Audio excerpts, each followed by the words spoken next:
మిత్రులారా, కేంద్ర ప్రభుత్వం హఠాత్తుగా ఒక పథకం పేరు మార్చింది. 20 సంవత్సరాలుగా దేశంలో గ్రామీణ పేదలందరికీ ఉపయోగకరంగా ఉన్న Mahatma Gandhi national rural employment guarantee scheme, Mahatma Gandhi జాతీయ గ్రామీణ ఉపాధి హామీ పథకం, ఈ పథకాన్ని హఠాత్తుగా నిన్న కేంద్ర ప్రభుత్వం Viksit Bharat guarantee for Rozgar and Ajeevika mission Gramin అని అర్థం లేని పేరు పెట్టింది. ఒక షార్ట్ ఫామ్ పొట్టి పేరు చేయదలుచుకున్నప్పుడు విబిజీ రామ్జీ అనే పలికేటట్టుగా పెట్టారు. సరే, ఈ పేరు మార్పు సంగతి అలా ఉంచి, ఈ పేరు మార్పు ఎందుకు చేయవలసి వచ్చింది అనే కారణం ఎక్కడా లేదు. మహాత్మా గాంధీ పేరు తీసేయడమే ప్రధాన ఉద్దేశం అనేది కనబడుతుంది. కానీ ఇప్పుడు మాత్రమే కాదు, 2014 నుంచి కూడా, అంటే ఈ ప్రభుత్వం వచ్చినప్పటి నుంచి కూడా అంతకు 10 సంవత్సరాల ముందు నుంచి నడుస్తున్న ఈ పథకాన్ని ఎట్లా బలహీనపరచాలి, ఎట్లా ఈ పథకం యూపీఏ రోజుల్లో ప్రారంభమైంది కాబట్టి ప్రపంచవ్యాప్తంగా అర్థశాస్త్రవేత్తలు, రాజనీతి శాస్త్రవేత్తలు దీన్ని ఒక ప్రధానమైన పథకంగా ప్రకటించారు కాబట్టి దాన్ని బదనాం చేయాలని, దాన్ని లేకుండా చేయాలని, దాన్ని తుడిచిపెట్టాలని కేంద్ర ప్రభుత్వం ప్రయత్నిస్తూ వస్తుంది. ఈ నేపథ్యంలో పేరు మార్పు సరే, పేరు మార్పు కాకుండా అసలు పథకాన్నే ఎట్లా చూస్తున్నారు, పథకాన్నే ఎట్లా అమలు చేయదలిచారు, పథకం ఎట్లా అమలు జరిగింది, ఈ విషయాలు కొంచెం చర్చించుకోవలసి ఉంది. ఈ పథకం నిజానికి 2005లో ఒక చట్టబద్ధంగా national rural employment guarantee act 2005 అని ఒక చట్టం తెచ్చారు. దేశంలో గ్రామీణ ప్రాంతాలలో నిరుద్యోగం తీవ్రంగా ప్రబలుతున్నది కాబట్టి వ్యవసాయ ఋతువులలో జరిగే పని కాకుండా మిగిలిన సమయాలలో గ్రామీణ పేదలు, భూమి లేని నిరుపేదలు కావచ్చు, లేదా చిన్న సన్నకారు రైతులు కావచ్చు, గ్రామీణ కుటుంబాలు మొత్తంగా నిరుద్యోగం బారిన పడి ఉన్నాయి. కనుక వీరికి ఒక హక్కుగా పని కల్పించాలి. ప్రభుత్వం ఈ పని కల్పించడం నిజానికి మనం గతంలో కూడా వీడియోలు చేస్తున్నాం. కీనీషియన్ సంక్షేమ అర్థశాస్త్రంలో ప్రజలకు ఉద్యోగం కల్పించడం, జీవిక కల్పించడం సంక్షేమ ప్రభుత్వ బాధ్యత అనే ఒక అర్థశాస్త్ర సూత్రం ప్రకారం 2005లో ఈ చట్టం వచ్చింది. ఈ చట్టం వచ్చినప్పుడు ప్రతి కుటుంబానికి ఒక ఆర్థిక సంవత్సరంలో కనీసం 100 రోజుల పని కల్పించడం ప్రభుత్వ బాధ్యత. 365 రోజుల్లో బహుశా వ్యవసాయ పనులు ఇంకో 100 రోజులు, 150 రోజులు ఉండవచ్చు. మిగిలిన 200 రోజులు నిరుద్యోగంలో ఉంటున్నారు. అందువల్ల అందులో కనీసం 100 రోజులకైనా పని కల్పిస్తే, జీవిక కల్పిస్తే, ఉపాధి కల్పిస్తే ఇది గ్రామీణ ప్రజలకు మేలు చేస్తుంది. ఇది మాత్రమే కాదు, వీళ్లకు పని కల్పించడం అనేది గ్రామీణ ప్రాంతాలలో ప్రజా ఆస్తులు పెంచడానికి, అవి రహదారులు కావచ్చు, భవనాలు కావచ్చు, నీటిపారుదల సౌకర్యాలు కావచ్చు, ఇటువంటి సౌకర్యాలు కల్పించడం ద్వారా మౌలిక సాధన సంపత్తి కూడా పెరుగుతుంది. ఇది ఒకవైపు ఉపాధి భద్రతకు హామీ ఇస్తుంది, మరొక వైపు గ్రామీణ సాధన సంపత్తిని పెంచడానికి ఉపయోగపడుతుంది అనే ఒక ఉదాత్తమైన లక్ష్యాలతో 2005లో ఇది ప్రారంభమైంది. 2006 ఫిబ్రవరి 2న ఈ పథకం మొదటిసారిగా అమలులోకి వచ్చింది. 2009లో ఈ పథకానికే ముందు మహాత్మా గాంధీ పేరు కూడా చేర్చారు. ఇంత విస్తారమైన చరిత్ర ఉన్నది ఈ పథకానికి. ఇది కేవలం దేశంలో మాత్రమే కాదు, ప్రపంచంలోనే అతి పెద్దదైన ప్రజా పనుల సామాజిక సంక్షేమ, సామాజిక పరిరక్షణ కార్యక్రమం. World's largest public works social protection scheme అని ప్రపంచమంతా కీర్తించింది. దాని మీద అనేక అధ్యయనాలు జరిగాయి. సరే, అయితే ఏ ప్రభుత్వ పథకంలోనైనా ఉన్నట్టుగానే సమస్యలు కూడా ఉన్నాయి. మొట్టమొదటిది, ఈ 100 రోజుల పని కల్పించడం అనేది దేశవ్యాప్తంగా అన్ని రాష్ట్రాలలోనూ సమానంగా అమలు జరగలేదు. చాలా సమర్థవంతంగా అమలు జరిగిన చోట్ల కూడా 100 రోజుల పని కల్పించడం జరగలేదు. మొత్తంగా దేశవ్యాప్తంగా చూసినప్పుడు 45 నుంచి 50 రోజుల పని కల్పించారు అని ఒక లెక్క ఉంది. ఇంకా తక్కువ, కొన్ని రాష్ట్రాలలో 15 రోజులు, 20 రోజుల పని మాత్రమే కల్పించారు అని కూడా విమర్శలు వచ్చాయి. అట్లాగే వేతనాలలో తేడాలున్నాయి. అప్పటికే వ్యవసాయ పనులలో లేదా వ్యవసాయ అనుబంధ పరిశ్రమలలో గ్రామీణ పేదలు పొందుతున్న వేతనం కన్నా జాతీయ గ్రామీణ ఉపాధి హామీ పథకంలో తక్కువ వేతనాలు వచ్చాయి, దానిలో కూడా అవినీతి ప్రారంభమైంది లాంటి విమర్శలు కూడా వచ్చాయి. ఇది మాత్రమే కాదు, ఇది కేంద్ర ప్రభుత్వ పథకం కాబట్టి కేంద్ర ప్రభుత్వం పనులు రాష్ట్ర ప్రభుత్వం చేయిస్తుంది, ఇంత డిమాండ్ ఉంది అని పెడుతుంది, ఇన్ని జాబ్ కార్డ్స్ ఇవ్వాలి అని ఇస్తుంది. ఈ డిమాండ్ను బట్టి కేంద్ర ప్రభుత్వం నిధులు విడుదల చేయాలి. కానీ కేంద్ర ప్రభుత్వం సర్వసాధారణంగా నిధుల విడుదలలో జాప్యం చేసింది. అందువల్ల రాష్ట్ర ప్రభుత్వం ఆ నిధులు విడుదల చేయలేకపోయింది. ఇటువంటి సమస్యలు కూడా వచ్చాయి. దేశవ్యాప్తంగా ఒక రాష్ట్రాన్ని మరో రాష్ట్రాన్ని పోల్చి చూసినప్పుడు జాతీయ ఉపాధి హామీ పథకం అన్ని చోట్ల సమర్థంగా, అన్ని చోట్ల సమానంగా అమలు కాలేదు. నిజానికి ఇటువంటి విమర్శలు వచ్చినప్పుడు ఒక పథకం ప్రారంభమైంది, ఆ పథకం నిజంగా ప్రజలకు మేలు చేసే పథకం, దేశంలో పేదరికాన్ని తగ్గించే, దారిద్ర్యాన్ని తగ్గించే ఒక పథకం. అందులో కొన్ని లోపాలు ఉండవచ్చు, ఆ లోపాలను సరిచేయాలి. కానీ లోపాలను సరిచేసే బదులు 2014లో అధికారానికి వచ్చిన నాటి నుంచి భారతీయ జనతా పార్టీ ప్రభుత్వం దీన్ని ఎట్లా దెబ్బతీయాలి అని ఆలోచించడం ప్రారంభించింది. ఒకటి, ఇంతకుముందే చెప్పినట్టుగా నిధుల విడుదలలో ఆలస్యం చేయడం. భారతీయ జనతా పార్టీ పాలించే రాష్ట్ర ప్రభుత్వాలకు నిధులు విడుదల చేయడం, ప్రతిపక్ష నాయకత్వంలోని ప్రభుత్వాలకు నిధులు విడుదల చేయలేకపోవడం, పాత బాకీలను ఎప్పటికప్పుడు చెల్లించకుండా వాయిదాలు వేస్తూ ఉండడం.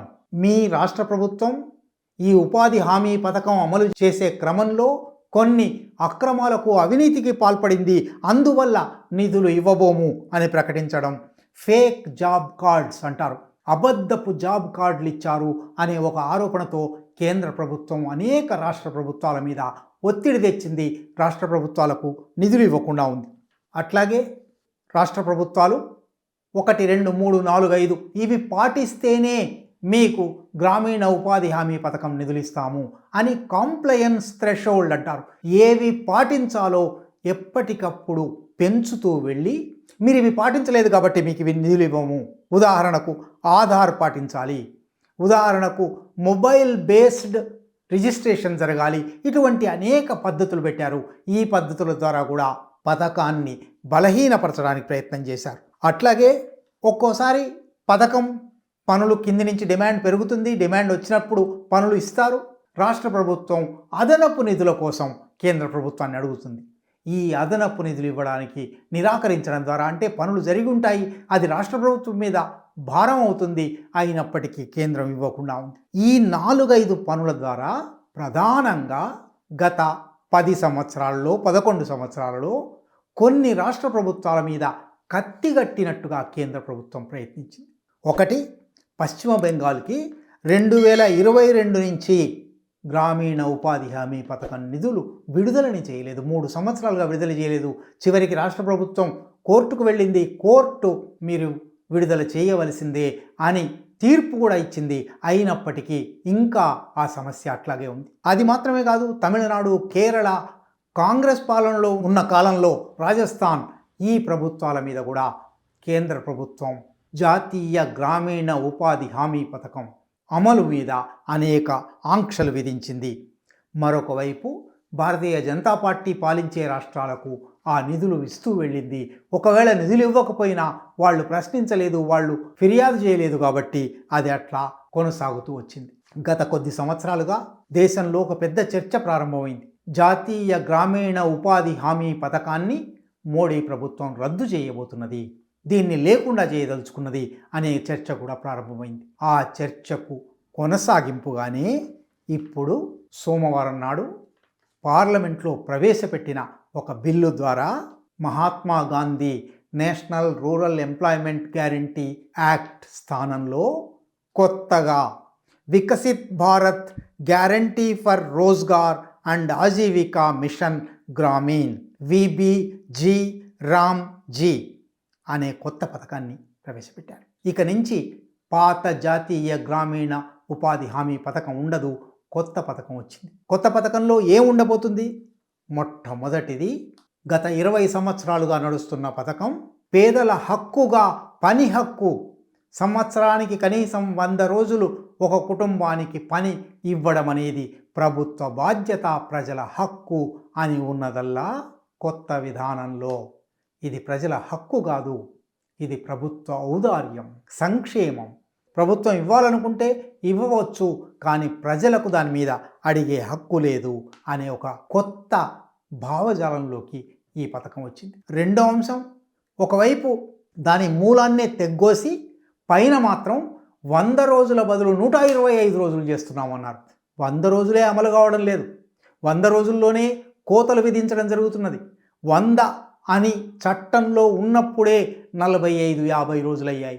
ఇప్పుడు దాన్ని 125 అని పేరు పెట్టడానికి ప్రయత్నం చేస్తూ ఉన్నారు. మళ్ళీ కొత్త పథకంలో కూడా పాతదానికి కొనసాగింపుగానే నీటిపారుదల సౌకర్యాలు, రహదారులు, వాతావరణ మార్పులను తట్టుకునే అనేక సాధన సంపత్తి సౌకర్యాలు అని అన్నారు. ఈ మాటల గారడి జరగవచ్చు, కానీ పేరు మార్పు మాత్రమే కాదు, అసలు స్వభావంలోనే మార్పు వచ్చింది. ఈ స్వభావంలో మార్పు నిజానికి దేశం మీద ఎటువంటి ప్రభావం వేయబోతుందని ఒకసారి చూస్తే 2024-25 లెక్కలే, తాజా లెక్కలే చూస్తే గ్రామీణ ప్రాంతాలలో 16 కోట్ల కుటుంబాలు జాబ్ కార్డు పొందాయి. 16 కోట్ల కుటుంబాలు గ్రామీణ ఉపాధి హామీ పథకంలో మాకు పనిప్పించండి అని అడిగాయి. దేశంలో మొత్తం గ్రామీణ కుటుంబాల సంఖ్య 18 కోట్లు అని ఒక ప్రభుత్వ శాఖ చెప్తుంది, 20 కోట్లు అని ఒక ప్రభుత్వ శాఖ చెప్తుంది.